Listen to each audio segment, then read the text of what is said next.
This video is brought to you by Habinja. There was this crazy interaction that happened a couple of weeks ago on NTV the Beat that was hosting Emma Carlos, Washington, and Daddy Andre about the music business between producers and artists. This was from a question that Eddy Kenzo asked Sammy to ask the producers who were to be hosted. Before I give my view, let us see what transpired. When Sammy did pose the question to Eddy Kenzo about who owns what, based on what agreement, Eddy Kenzo emphasized and said, and I quote, he said, the producers have a right to claim what they want to claim because they put a hand into it. But then he proceeded and said, but ignorance of law is no excuse. What did you agree on when you were creating that particular project? He said many of you agree upon handshakes. Many of you agree upon hard cash. Hallelujah. Paid on production. Nagakwata millions of tsano nze ngenze. And then he also asked me a question. Nangamba, Dagi, when you have a time with those producers, babuze, when asked for them to do music, they require us to pay first. Never vow ndongo yawe. What other step have they taken to see that ndongo jawa domu yimbi is a success? Like ngomu yimbi wakubira Sammy, nakubira Makrebo, nakubira TikTokers, nakubira Facebookers, nakubira Instagram, nakubira production, nagamba ye producer wakuolu yimba chichayongerako to make sure that it's a success. Question number 2 nagamba buze.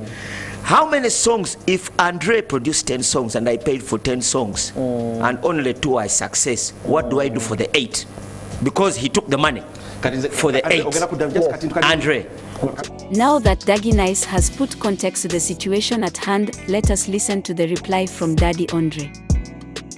When you come to my studio, it is called machines, it is called as a house, it is called everything that you found. It is not a tree, that it is natural that you found it in Mabira forest.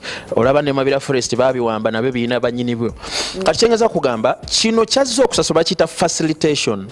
Era ngenda mujja ko obusente obutono obugenda okujja machine yange sound card yange najigula obukadde butano.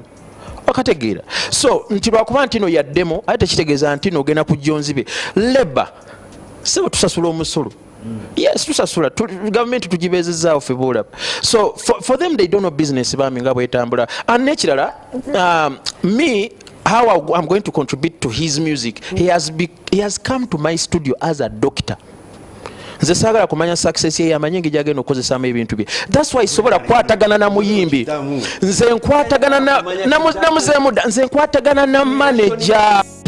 One thing that I have seen is that Ugandans are so in the fight for copyright that they end up confusing themselves. In the music industry, we have contracts, copyright, licensing, publishing, splits, etc. The ones that matter in this conversation are contracts and maybe copyrights. First of all, when a producer or songwriter creates a song, they are already copyright holders. To be more secure, they just need to copyright the song through USB and all is well.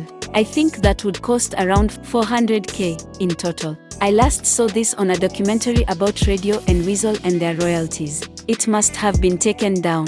The elephant in the room here is contracts. There are 2 or 3 contracts producers or songwriters will give. 1 is producer agreements, 2 is work for hire, and 3 is beat licensing. This one is self-explanatory. A work for hire is that the person hiring someone to do the work pays that upfront lump sum fee for services and the producer forgoes his rights to the song and all future earnings. This is done before the work begins. Let me give you an example. If Kenzo hires Daddy Andre to produce or write a song for him at a specific price, after the work is done, Daddy Andre will give the final work back to Eddy Kenzo, including the copyright, publishing, and everything about the song. Even his tag won't be on it. For this, it is Eddy Kenzo who hired you for a service and you provided the service, case closed. Note that this also depends on how you negotiated. But typically you forgo everything. You have to remember that, like any other work for hire, this is discussed before the work is done. Now, how does a work for hire work for a producer? Let's dive into it. For a producer, a work for hire works well when you are bringing in an instrumentalist or vocalist to do something on the track. The producer can have an idea, and since they cannot play it by themselves, they will hire an instrumentalist to play his vision. For this, you can do work for hire, where you pay them an upfront fee and they are all good. You own the sound. The producer agreement is where a producer lays down his conditions, expectations, and what the artist's company has to do for the producer to get something from the deal. You will charge a fee. This fee that will be paid is just for the involvement on the song. A fee is when a producer wants to be paid and also earn a percentage or 100% from the royalties. You must be a superpower producer to want 100%, but it is okay to try. Most people go for the advance. The advance is what it sounds like, an upfront payment that will be made for you for the royalties you will receive down the line. If you were given 3 million Uganda shillings in advance and the song makes some good money, they will hold on to that money until you pay off the advance, then you can start earning now.